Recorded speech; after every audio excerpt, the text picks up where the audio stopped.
Hello everyone, welcome to my channel. 15 డేస్కి worksheets ఎలా plan చేశాను, ఎలా ఆర్గనైజ్ చేశాను, రెడీగా ఎలా పెట్టాను అన్నది నేను ప్రీవియస్ వీడియోలో అప్లోడ్ చేశాను. ఒక్కసారి వెళ్ళి చెక్ చేయండి. ఫస్ట్ డే అయితే చాలా బాగా జరిగింది. ఫస్ట్ డేనే కాబట్టి చాలా సింపుల్ కాన్సెప్ట్స్ కవర్ చేయడం జరిగింది. డేస్ గడుస్తున్న కొద్దీ కొంచెం లెవెల్ అనేది పెంచడం జరుగుతుంది. బికాస్ మరీ ఫస్ట్ డే అంత స్ట్రెస్ అవుట్ చేయడం అవసరం లేదు అనిపించింది.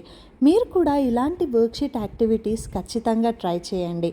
వాళ్ళకి ఈ ఏజ్లో స్ట్రాంగ్ బేసిక్ కాన్సెప్ట్స్ ఇవ్వడం అన్నది చాలా అవసరం అన్నది నా ఆలోచన.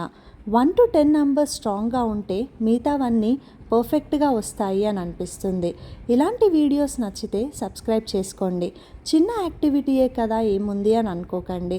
Every activity, every worksheet, every story matters. Thank you for watching.